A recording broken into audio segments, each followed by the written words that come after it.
Ako sa una, sa wala pa ko diha sa kinabuhi diha sa Ginoo. Wala pa ko sa Ginoo.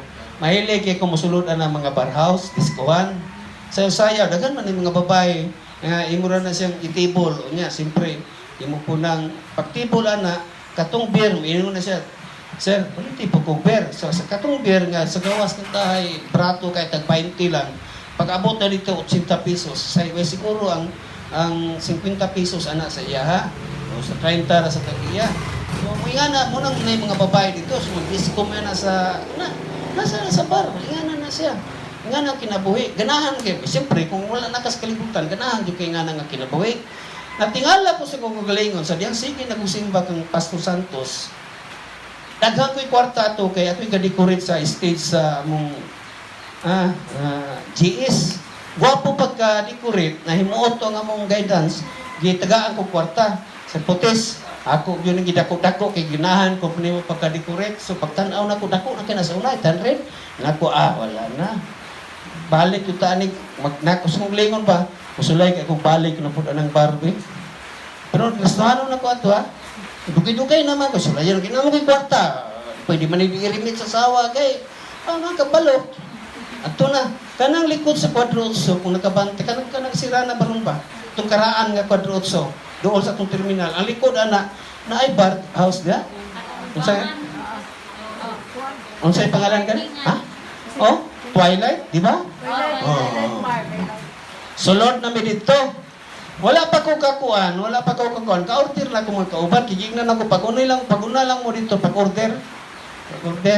So pagsulod na ko dito, natingala ko sa mga galingon, nahini na inom sa beer. Sa Red Horse. Ako mga kauban, wala na. Lingaw na kayo dito. Mga kaubang maestra. Ako katanaw sila. Wala naman di ko ganahe. Tingala ko sa mga galingon. Ganahan. Ikaw ganahan nga kita ng mga babae bitang mga batanon kakus-kakuson sa kung kaubang maestro. Kaya siyempre, nga naman nilang kinabuhi. Palitan ko sila beer. Kung nasila tag 50 kada beer, unay tulog ka beer na 150 na nila. Sa kagabi lang. Magpagkakos yun na sila. Kakos na bitaw. Kaya na. So, pero ako'y katanaw dito kay naulahin lagi ko. Pero giignan ako sila pag-order lang mo dito. Maapas lang ko kay siyempre mutang-tang pa ko sa stage kay namin sa Merkisni na hotel. Pag-abot na ko dito, inom ko sa kumber, kaya sila to na dito. Huwag mo ko lingaw. Mulain naman paminaw. Paglingkod sa kauban ako isa ka maestro, akong gignan, gibayran ko na natanan, sir. Mulakaw lang sa ako, kaya murag, di naman ko ganahan ni Ana lang ko, natingala siya. Tingala dito, pila to ka adlaw, pila dito ka kuhan, ngana naman ko. Sa una, kanami, kanang batanon, kakus-kakus, yun, anak itong tanaw siya sa... Asa kong asawa kabalon na sa kong kinabuhi sa una. Ako lang yung istorya sa inyo para masabtan ninyo. Kanabitang espiritu nga misulot sa inyo ha. Si Pastor Santos ang tintubag sa kuha. Dili na ikaw, Pastor. Ay, Brad. Ipaday ko Pastor ato. Dili na ikaw. Espiritu na nasa Ginoo. Kanabitang gibasa nato dili nga makihiusa ang maong espiritu nga nasa atong espiritu kung matuod nga anak. So kung musulod na rin na siya, kanang mga kalibutanon nga kanang imong kinabuhi sa una, dili na kaganahan. Kung naka-experience ka na nga unsay ganahan nimo sa una, sa napakas kalibutan unya karon nakas Ginoo, nga murag di nakaganahan kay tan-aw nimo kalibutanon na siya nga mga butang, dili na ikaw. Ang espiritu na nasa Ginoo nga nisulod sa inyo. Usa na siya kang timayhan nga luwas na ka. Ikaduha, pagka matinumanon sa mga sugo sa Diyos. So number 1 is naklaro na ninyo kung kanang itong katong imong kalipay sa una diya sa kalibutan unya karon di nakaganahan adili na ikaw. Ang lain na katong espiritu na sa Ginoo nga nisulod sa imo unya ang espiritu sa Ginoo kay di man ganahan nga klase nga mga buhat. Munang natingala kasi mo gulingon. Musa gani na yung spiritual father nimo nga mura bitong imong tug-anan. Ano kayo say di man ta kasabot. Uy, hilaw po kay ta sa pulong sa Ginoo kay bago pa tagabasa. Patingala kasi mo gulingon sa mo ko. Antol nga maka-istorya dili na ikaw brad. Kay gidawat nimo si Kristo aning kamot pug kang kuan. Pagsulod sa Ginoo sa espiritu sa Ginoo sa imo madili na jud ka ato ganahan ato nga kinabuhi. So, ikaduha is pagkamatinumanon sa mga sugo sa Dios. Si Jesus mitubag, ang higugma kanako magtuman sa akong gisugo ng natural. Mahigugma kaniya, mahigugma kaniya ang akong amahan ug ang akong amahan ug ang ako moanha ug magpuyo diha kaniya. Ang wala mahigugma kanako dili motuman sa akong sugo. Daghan mga sugo atong Ginoong Dios, ang atong Ginoong Hesus.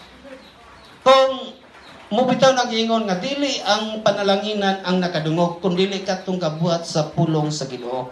Useless ra gyud na kung musimba ta nga wala gyapon tay usbon o dili nato usbon kana bitang nadungog nato sa pastor. Gikot niya diha sa Biblia, gatiknot ka gibasa ni sa Biblia, mao man gyud.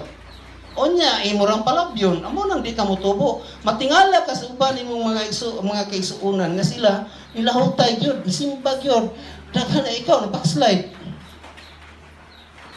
Kay sila, number one to dana is pagkamatinumanon sa sugo sa Diyos. Ipalabay-labay lang yun mo na simundulugan. Wala yung mausab diri sa inyong kasing-kasing. Kita, ganun ganahan ta sa kuan, ganun ganahan ta balik-balik diri. Nagtuo ko nga,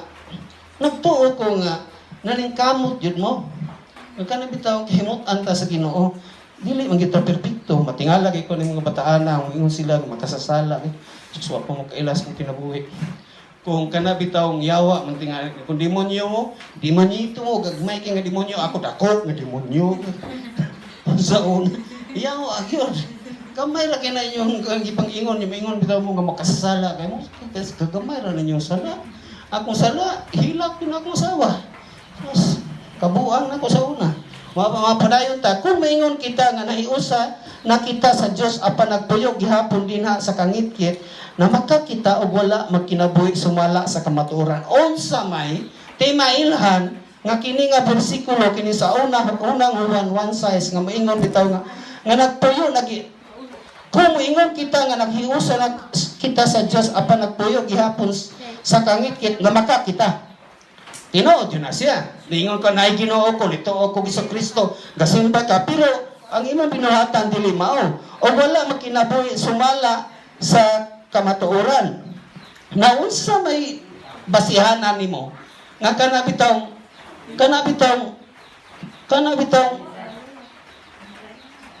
naakas kangit-ngit pero makikingon kasi mong kagalingon nga naa na jud ay Ginoo sa kuha. Unsa may basihanan ato nang pagbati nato na.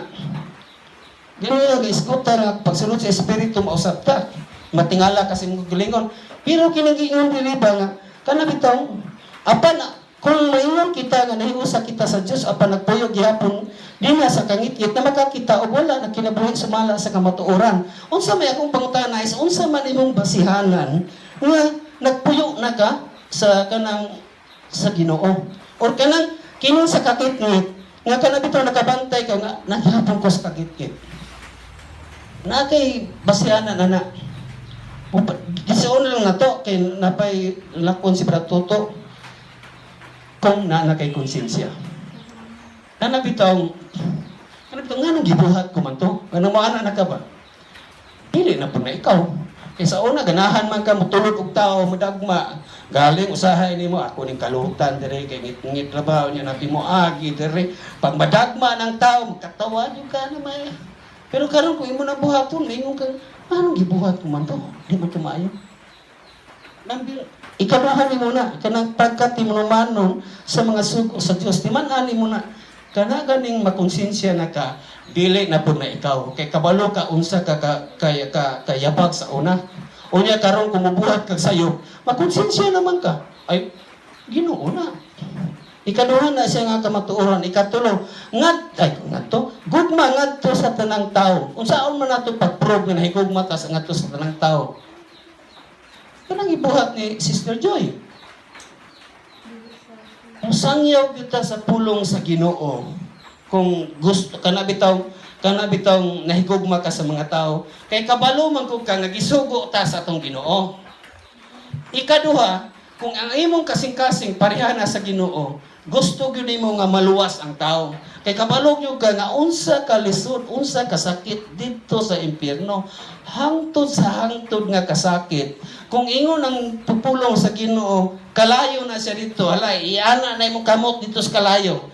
Then sakit, di ba sakit kayo? Pangutan as imong gugulingon. Ang Biblia ra ba nag-ingon nga?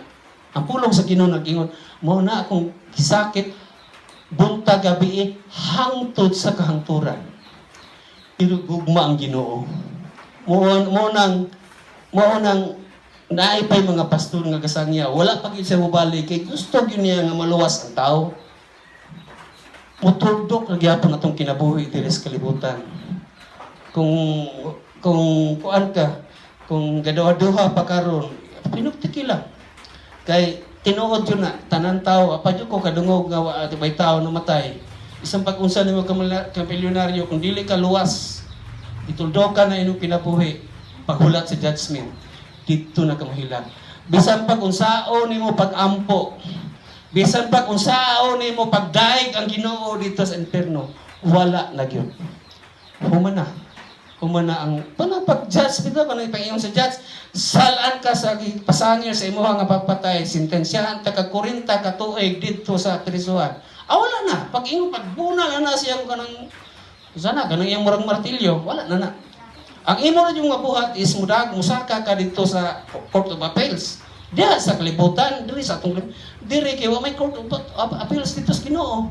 Wala man po sana Supreme Court nga kanang isakan ako ni dito kay murag lakansi ko pag desisyon dili mao. Pwede pa mabali ang kuan dili. Final lang yun na. Ugluoy kayo. Kung naa na kay pagbati diha nga musangyaw sa pulong sa Ginoo kay imong nabatian nga gisugo ko og naa na kay kanang nasunod pa sa mga nahuna nga kaluoy po sa mga tao sa dili luwas. Ito naman guna, dili naman natin istorya nga ang pagpasol ulay. Bata, gugma sa tanang tao, sunod lang ta makanunayon nga pagtubo. Dalay ko og po nga buhi nga Ginoo Father God. Salamat gihapon aning okasyon kay nakasangyaw ni sa imong pulong. Nagaampo ko sa lakaw nila ni Bratuto karon.